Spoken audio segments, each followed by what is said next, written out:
Yes, I swear it's a truth, and I owe it all to you. 'Cause I had the time of my life. The O'Reilly Fact is on tonight. What we all saw and heard on Friday was Donald talking about women, what he thinks about women, what he does to women. Bill Clinton was abusive to women. Hillary Clinton attacked those same women, attacked them viciously. It was indeed a vicious debate. But who won? And where does the presidential race stand right now? It's just awfully good that someone with the temperament of Donald Trump is not in charge of the law in our country. Because you'd be in jail. That comment has left the left-leaning press outraged. Bernie Goldberg has some thoughts. Where did Columbus land when he touched down? New York. More south. Boston. Also ahead, it's Columbus Day, and Waters is on it. I don't know. I feel like I'm being tricked. Caution. You are about to enter the no-spin zone. The factor begins right now.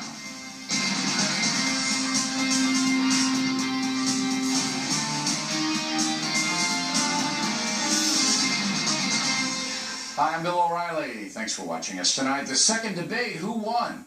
That is the subject of this evening's Talking Points memo. There was high drama last night because Donald Trump was on the ropes. The vulgar tape and the wall-to-wall reporting of it had the Republican candidate in a very bad place. But Trump somehow, against all odds, won the debate. He won because Secretary Clinton could not knock him out. And after the first 30 minutes, Trump went on offense, regaining at least some momentum.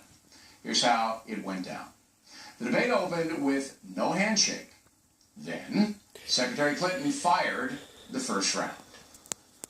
What we all saw and heard on Friday was Donald talking about women, what he thinks about women, what he does to women, and he has said that the video doesn't represent who he is, but I think it's clear to anyone who heard it that it represents exactly who he is. But it's not only women, and it's not only this video that raises questions about his fitness to be our president, because he has also targeted immigrants, African Americans, Latinos, people with disabilities, POWs, Muslims, and so many others. Trump answered with a strategy he has used before. Bill Clinton was abusive to women. Hillary Clinton attacked those same women and attacked them viciously. 4 of them here tonight.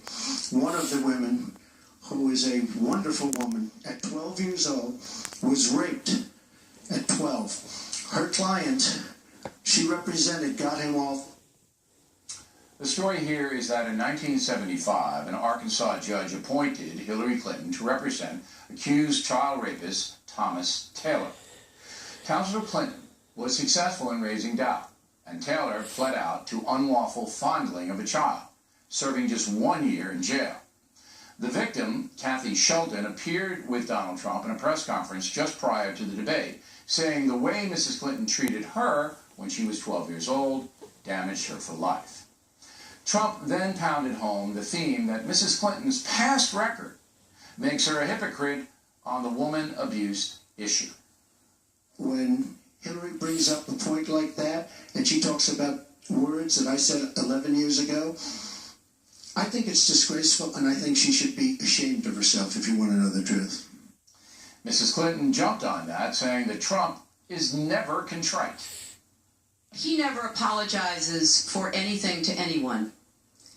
He never apologized to Mr. and Mrs. Khan, the Gold Star family, whose son, Captain Khan, died in the line of duty in Iraq, and Donald insulted and attacked them for weeks over their religion.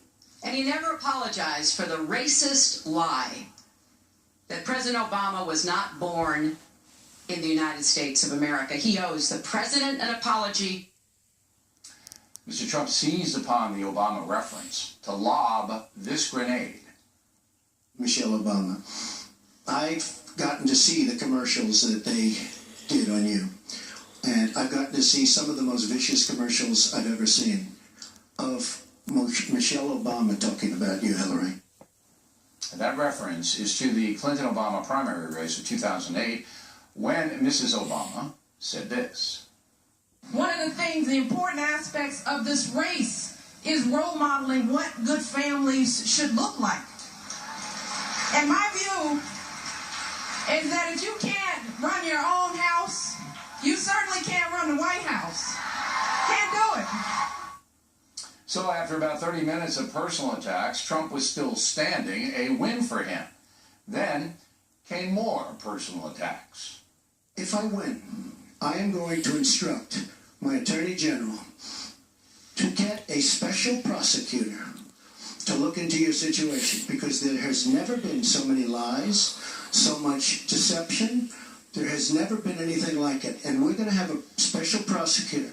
It's just awfully good that someone with the temperament of Donald Trump is not in charge of the law in our country. Because you'd be in jail. Now, that quip about the email situation angered some on the left. A CNN reporter compared it to something Hitler and Stalin might say. A bit hysterical, to say the least. We'll show you the clip later on. After about 1 hour, it was obvious that Donald Trump had done enough to survive, to live to fight another day. It's not that Hillary Clinton did anything poorly, but she has a tough road with the chaos overseas, the impending collapse of Obamacare, the email fiasco, and her attachment to Barack Obama's policies. With about 2/3 of Americans believing the country's going in the wrong direction, Secretary Clinton is a soft target on policy. If she's president of the United States, nothing's going to happen. It's just going to be talk. But Mrs. Clinton does have a record in Congress, which she pointed out. 400 pieces of legislation have my name on it as a sponsor or co-sponsor when I was a senator for 8 years. I worked very hard and was very proud to be reelected in New York by an even bigger margin than I had been elected the first time. Now, as the debate drew to a close, there were two things apparent to fair-minded people. Hillary Clinton did not hurt herself and will remain the front runner. But Donald Trump, in a very difficult spot, was able to stand his ground, defend himself, and make some policy points that resonated. He's still in it.